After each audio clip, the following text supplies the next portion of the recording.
Welcome back, ladies and gentlemen. Today I'm going over the best way to deal with every enemy in the game with a focus on Helldive difficulty. And after solo diving in without a shield, I've learned some of the best ways not just to deal with every enemy, but every situation. And what I learned translated over very well to playing with the boys on stream. And thanks to a lot of your tips in the comments, I've managed to gain a ton of knowledge very quickly. So I have to thank everyone for all the love on the recent videos. The kind words mean a lot, and so does all the help. So honestly, just thank you guys so much.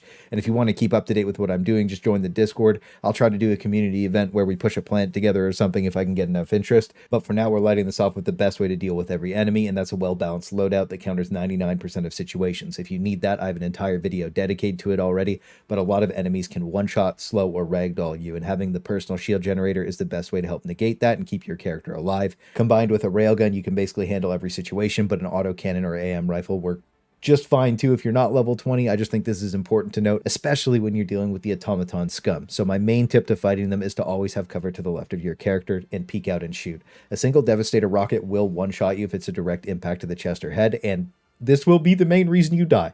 Every single bot weak point is also either glowing red or bright orange. As for enemies, we'll start with the most dangerous on the field, soldier bots. Originally, I thought chaff was weak and not really worth thinking about when I first started, but every single one of these can flare, and usually only one in each pack carries it, but even letting one flare go off can snowball the game out of control. These alert all nearby patrols to come over, pop in extra patrols, and call in dropships, and that's why managing them correctly is the single most important thing you can do versus the bots. Taking your time and removing all the usual flare suspects by tactically playing will let you consistently stop it from going up and is the best way to go about things. You also only need to stagger the flare guy by shooting him, and he'll drop it on the ground. On average, the Commisars and rocket bots will be the ones flaring, so take these out methodically, and it will give you a way better chance to keep the game under control. And taking a few shots of laser fire from random troops to make sure a flare doesn't go up is super important, because most of the time they won't be able to kill you anyways, and in their reload animation you'll be able to recover. Then when you're engaging major outposts, if you stay out of line of sight as you take out each target, they'll just keep trying to search for you. If you just throw a strike in, they'll almost guarantee flare before it lands, and honestly, assassinating a major outpost is a lot easier said than done and does need quite a bit of practice, but you can see me doing that in my solo videos. We also do have these jetpack troops. They're strapped with a bomba vest and will blow up in a pretty decent radius when they die, killing you in the process. So taking them out in the air is the best bet, but making space before killing them is in your best interest, so that way you don't have any unhappy accidents. As for the AT, Scout Strider, you should bait their shot as it does a lot of damage, but after that they're really easy to flank because of their slow turn speed and the ability to force a stomp animation. Both of these options let you blast the guy off the back of it, but if you can't get around them, a solid railgun shot to the upper plate works, and things like the Scorcher deal explosive damage to the driver behind the plate. Things with medium peen let you shoot the leg joints out or the middle plate, and any of the explosive grenades make them disappear. So they're pretty easy to remove, and they're also lower priority than regular soldiers because they can't flare. As for the chainsaw bots, the best place to shoot them is in the stomach. I noticed a few good shots will just blow them in half, and if you're shooting for the head, they bobble around a bit, so most of the time you'll end up hitting beside it, which does nothing, and they're really easy to kite unless you're feeling spicy and want to int your no-death run by W-keying into a giant laser. As for Devastators, this base variant doesn't appear in Tier 9 at all, but dealing with all three Devastator variants is almost exactly the same.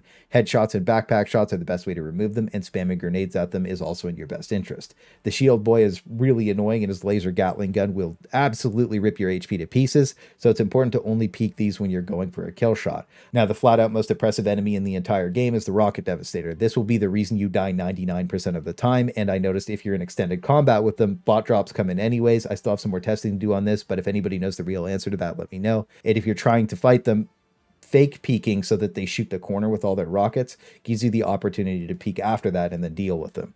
You can also let them blow all their friends up to save you some ammo, but if you don't have a railgun, autocannon, or AM rifle, you can shoot them in the stomach, and you can also blow the rockets off their back, but it can be inconsistent.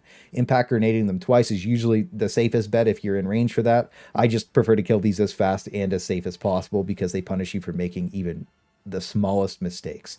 As for the Dreadnaught Hulks, we have two variants, the Laser Cannon Rocket Guy and the Flamethrower Melee. The Flamethrower will literally one-tick you with a direct hit, and of course the rockets will delete you too. So when you're fighting them, a single 90% plus charge shot to the face mask will kill them instantly with a railgun, or a few autocannon shots will do the same thing, but you do have to directly hit it. The most important thing to note here is that you can stagger lock them by shooting them with heavy penetration, canceling their animation, and to me this is more important than efficiently killing them because keeping you and your teammates alive is pretty much the most important thing. And if you do get lucky in two shots to the face mask, fast. Even with safe shots on the railgun, you'll kill them. You also don't want to waste ammo shooting arms off unless that's your only option. And of course, if you have two people splitting in different directions and letting the person not being chased shoot the heatsink on the back is an easy kill even for like light penetration weapons. And once you get good at baiting them, it's fairly easy to get behind them just by yourself, but this can be really risky. So moving on, we also have two types of tanks, the main battle tank and the AA tank. The difference is the main tank turns so slowly you can easily flank it, and your options are either to shoot it in the heatsink to remove it, or you can blast the engine block with a couple shots to get the same effect. And on the AA tank, it will turn too quickly for you to ever shoot it in the heatsink, but you can also blow its barrels up with rockets, and if you get up close behind it, it won't be able to shoot down on you, so you can easily shoot the engine block out to kill it. You can also impact grenade these with a little bit of practice, but again, rockets are really good at removing these, and then just getting behind them with a railgun can take them out super fast. Even an autocannon can get it done pretty quickly if you can hit the heatsink. But one thing to note is that the heatsinks are stronger than the hulks and will resist light arms fire.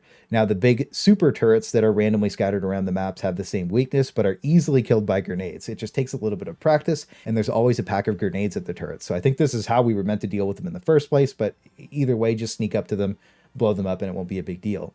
Finally, we have the dropships. One rocket to an engine will spiral them out of control, and if you do it while the robots are attached to it, it will kill them all, but otherwise they'll survive the drop if they're already in the animation for that. The main thing is that the dropships are very animated and you can see everything that they're bringing in. So as long as you don't panic, you can easily dispatch whatever drops before their arming timer activates. Cluster for small drops works really well, and laser for large drops with tanks is always your best bet, but if you just stay calm, even a couple of grenades can take care of the job.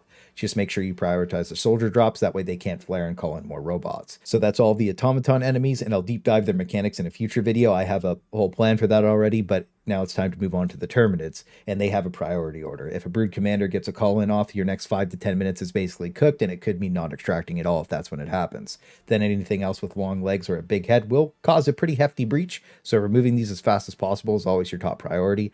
Cluster strikes end up being the most consistent thing for this because you can just spam them every single time a new wave comes out.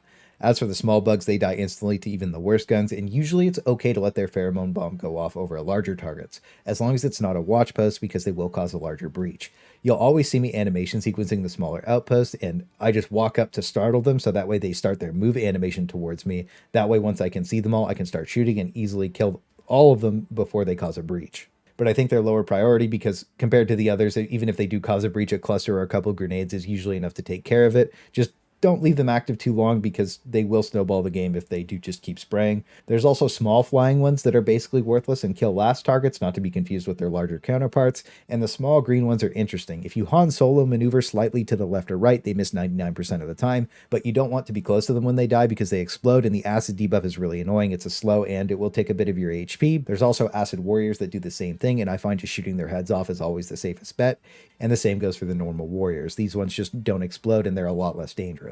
Even though they will still try and fight you without a brain, that leftover body isn't a factor at all. Then hunters are the upgraded flying guys, and they have a mid-tier call-in that usually involves chargers. They'll also leap at you and they do quite a bit of damage, and they will avoid your gun if you aim at them. So you can force them to jump to the left or right just by aiming at them if you need that like extra second to breathe. I usually just spray down at these because they're really easy to kill, but there's nothing easy about a stalker to kill. I haven't been skill gapped like this since the first time I asked a goth girl out. They both ghost you, and the only way to deal with them is headshots, but in-game they have a crazy amount of armor and an insane knockback. If you don't pay attention for even 1 second, you're dead, and maybe that is the same as real life too, but either way, these are a top priority to always go close their hole because they will ruin your games extremely fast, and my only advice is that you can force them to jump back by spraying down on them, giving you an extra second if you need it. And the only thing that's a higher priority is the guards and commanders. Both of these have big call-ins that will completely derail your game, so the guard gets mad quickly and will do call-ins very fast if you shoot them and swap targets. The easiest way to kill them is just to shoot them in the side, but 99% of the time the railgun or anything with medium peen to the face is the strat. You need to kill these as fast as possible, and the only target that takes prio over these is the brood commander. This is the main enemy that will turn your relaxing getaway from the creek into your average New York apartment. He has a mini call-in that starts a snowball effect, and his call-in always is like 1 to 2 Bile Titans, chargers, and a massive swarm. If you crush his head, his body will still run at you, but again, like the warrior, I don't think the body is that big of a deal at all. I've never really struggled with these, and I think that it's much more important to just blow their heads off. But after that, we have Bile Speawers in 2 variants. Nurse, which is lightly armored. The best way to deal with them is a grenade or some headshots. If you shoot them them in the back, they soak a ton of damage, so it's almost never worth it unless you have explosive or fire rounds, and the same goes for the artillery bugs. Except these big green guys need medium pen to punch through their armor and can shoot across the map and make the game way more annoying to play with that artillery mechanic, so you always want to remove these as fast as possible. Fire also seems to cook these guys, but a grenade launcher or impact grenade is the best possible way to take them out, and if you have a railgun with even a bit of charge to the face, it'll delete both of them. Just don't be too close, because when they pop, you'll take the acid debuff or die, and of course they both have the acid breath, which is known just for like straight up one-shotting you, but if you do your trusty Han Solo to the left or right in a slight sprint, you should be fine, but if you don't trust it, just dive, it can one-shot you. Usually I end up diving anyways, because I have so much PTSD just from getting one-shotted by them, but either way, all that should take care of them pretty quickly. Then we have some chargers, and these are surprisingly easy to kill once you learn them and they don't have anything else around them. You can force them to charge into rocks to stun them for a second, but it's way easier to RP as Iverson and break their ankles. This leaves their dumpy wide open for a free kill with your shotgun, but an even easier way to kill them is to shoot the plate off their legs with a railgun. And once the armor's removed, you can basically just shoot it with any gun and it'll die insanely fast. And you can also shoot the back legs, which are a little weaker, but either way, these guys are pretty easy to deal with once you get used to them, and they're only a handful in a swarm, just like our final big guy, which is also one of the easiest to deal with once you're used to fighting him. These are extremely vulnerable to railguns or rockets. One fully charged shot can kill it from what people have said. I haven't managed to do that yet, but on average, I killed them in 3 to 5 charge shots to the head while staying at a safe distance from it. But even just a safe shot from your railgun will stagger it out of its breath animation, and taking the railgun orbital strike is another great way to deal with them, because they don't really like having their guts blown out like the 4th of July. One fun thing you can do is position yourself between the Bile Titan and your ship, and then usually the shot will go through their head or blow 2 pieces off of their back, which makes them die way faster. Their breath is really the only thing you have to watch out for, because it's kind of buggy and will splash you super far away, even around corners or through terrain, and will almost always slow you, and you have to dive twice or stim to get it off. You can also shoot the green bulbs off from underneath of them, and that just disables their breath altogether. Then they just kind of chase you around, and it's just annoying until they bleed out. But like the chargers, again, they're only a problem in a swarm, so cluster strikes to spam remove any small threats make these way more manageable, and as long as you don't panic, most situations and enemies can be taken care of pretty easily, even by unconventional measures. But that's something I'll be covering more in depth in a future video. The last thing we have to talk about, because it gets asked so much in my solo videos, is decision making and kiting. If at any point you feel overwhelmed or you're panicking, just run away and reset the fight. That's always your best option. That way you can just make better decisions. The scout passive makes this very easy, and light armor's movement speed and base stamina combined with the stamina booster just makes it the overall key to success to keeping you alive, because again, armor's bugged, so it's better to just have more movement right now. I think this covers every enemy with some tips, but if you guys have any questions or some more tips for enemies, please drop them down below, so that way we can all learn more together. I've learned a ton of this stuff from you guys, so just thank you. I'm really not trying to pretend I'm the grand master of all knowledge here. I just want to help you guys out with everything that I've learned, and I just want to talk about a bunch of questions that I've been getting. So if you ever want me to try something out, just pop in the stream. Usually I'm doing like a meme 4-stack of something. I think the next couple things we have planned is like flamethrowers or whatever, but it's always fun to test different people's ideas out. So thank you guys for always being such an amazing community, but that's going to be all for now, and I wish you the best of luck out there.